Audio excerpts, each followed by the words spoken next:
excuse the mess, this is real life.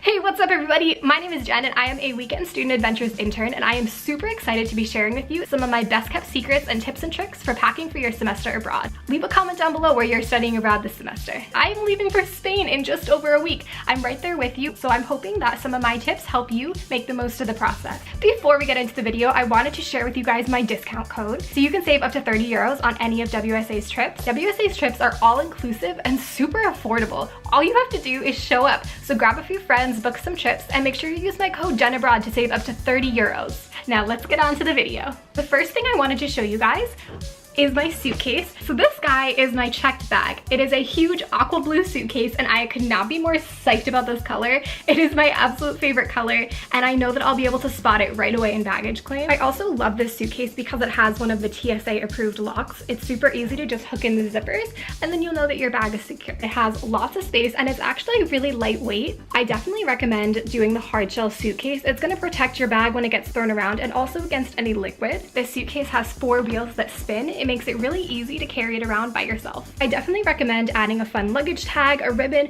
or anything that personalizes your bag so that when you see it at baggage claim, you know it's yours.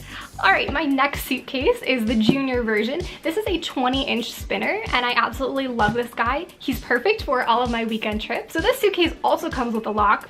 And the last one, this is my backpack. I've actually had this backpack since high school. It's nothing new, so don't feel like you need to go out and buy all new luggage for your trip. And I'm going to be using it as my personal item because it fits under the seat in front of me. Pro tip number 1, definitely double check your airline and what their requirements are for carry-on baggage. That way you can be sure they'll accept what you brought and you won't run into any hidden fees. Just a quick Google search of your airline and carry-on luggage is all you need. Pro tip number 2, absolutely do not pack anything valuable in your checked bag.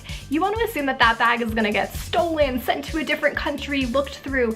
Anything valuable like copies of documents, exchanged currency, your passport, jewelry, all those valuable items, you want to throw that in your personal item or carry-on bag so you can make sure you have eyes on it your whole flight. And ultimately, make sure you don't pack anything that's irreplaceable. Now let's talk about packing. I'm going to show you guys what I've been doing to prepare and hopefully give you some inspiration and tips about Europe. The most important thing to keep in mind is that we're all going to a highly civilized area and you can buy almost anything you could think of in the stores over in Europe. And you by no means need to pack everything here in the States. A lot of people think they need to have their suitcase bursting at the seams with everything from home, when in reality you can buy a lot of it there. And if you plan on shopping, make sure you leave room in your suitcase. Make sure you wait until you arrive to buy big bottles of shampoo, conditioner, body wash, all those things. They're just gonna take up extra weight and space in your bags. Just throw some travel size items in your carry-on bag and then you'll be sure to get through a few days until you're able to go shopping. Remember to pack these items in a clear quart-sized plastic bag. That's what TSA is requiring now for all your carry-on liquids. Pro tip number 4, make sure you spend a few days getting organized. I always lay out my clothes on my bed. I start sorting them by type and really trying to get a visual of what I'm going to pack before I actually go put it in the suitcase. All right, let's go check out what I've done so far. So like I said, I've been organizing all of my clothing by type and kind of style. So let's take a closer look.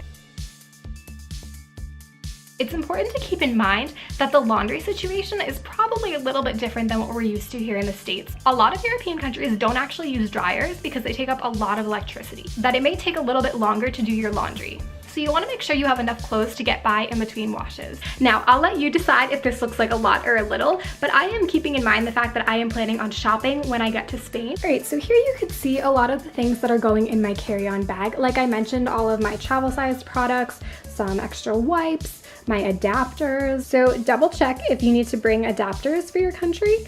Again, this is a Southern Europe plug. It has the 2 prongs. Make sure you leave any hair straighteners, hair dryers, hair curlers, anything you can think of like that at home because they will explode. A lot of the shirts I'm bringing, as you can see, are neutral fall colors, and they're all things that can layer really well.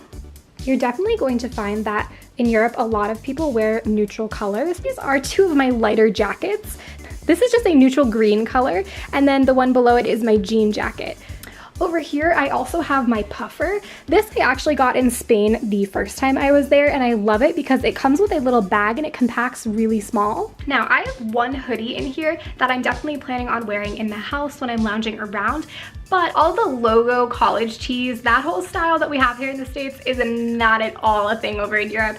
And honestly, wearing stuff like that is going to pinpoint you as an American real fast. So if anybody is wondering, I think I have about 2 weeks worth of tops that can be worn across changing seasons. Now, I've got 4 pairs of jeans here, and they're all different colors, different washes. And remember, you're going to be wearing your jeans more than one day in a row, so it's really okay to have just a few pairs. Because we're arriving, it's still going to be warm. I do have a few pairs of shorts, but again, remember the seasons are going to be changing and it's not going to be summer forever. So I've started compiling a few dresses that I like. Make sure you throw in a black one because that's something that's neutral and that you'll definitely use during your time in Europe. I am a very casual person and the rest of Europe is not. So I have a lot of sneakers and that's just who I am. Definitely have a few pairs that you're comfortable walking long distances in. You are definitely going to want to bring a pair of flip-flops. If you're going to be traveling on the weekends, you're going to be staying in a lot of hostels and you're going to need some shower shoes. And once you're ready to start packing, I definitely recommend rolling your clothing. This is ultimately going to stop them from wrinkling and even give you more space than you thought you had. And pro tip number 5, make sure you can comfortably and confidently carry all of your luggage. When you get to baggage claim, you need to grab your bag, your carry-on, maybe you have a backpack, another bag. You want to make sure that you appear like you know what you're doing.